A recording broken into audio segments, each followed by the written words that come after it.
How to connect your Twitter account with your Twitch on PC. Hello guys, so all what you have to do is simple. Go to Twitch. This is the home page as you can see. Now go to the top corner and click here on your profile picture. Click on settings. After you click on settings, it will take you to this page. Now all what you have to do is simple. Go right here, click on connections as you can see. After you click on connections, now scroll down and you will find Twitter.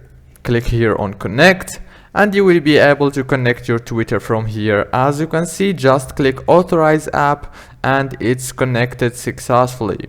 If this video was helpful, please don't forget to like, subscribe. Thank you so much for watching this video until the end.